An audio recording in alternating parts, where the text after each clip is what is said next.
টিভিআই travels নামক অস্ট্রেলিয়ায় জাল ভিসা দিয়ে মানব পাচার চক্রের মূল হোতা সহ আটক 4 সদস্য। নিজেদের তৈরি অ্যাপসের মাধ্যমে ভুয়া ভিসা দেখিয়ে হাতিয়ে নেওয়া হতো লাখ লাখ টাকা। মোট 120টি ভিসার বিপরীতে এই চক্র হাতিয়ে নিয়েছে প্রায় 30 কোটি টাকার মতো বলে দাবি করেছে র্যাব। এ মাসের 2 তারিখে কাওলা ও যাত্রাবাড়ি থেকে তাদের আটক করা হয়।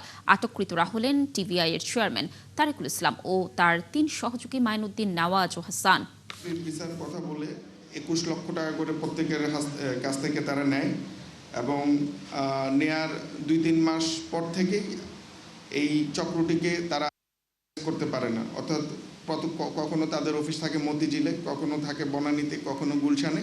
পুরো অফিস সেট আপ সহ এই চক্রটি গায়েব হয়ে যায়। ভুক্তভোগী যারা আছেন তারা আসলে ওই অ্যাপের মাধ্যমে চেক করার পরে দেখতে পান যে তাদের ভিসা ওকে, তো তখন তারা ফুল পেমেন্টই করে দেন এবং পরবর্তীতে আর টিকিট এবং এই ভিসা দিয়ে তারা কখনোই এয়ারপোর্ট পর্যন্ত যেতে পারেন না, বিকজ তাদেরকে বিভিন্ন টালবাহানায় আজকে না কালকে, কালকে না পরশু এভাবে হয়রানি করা হয়।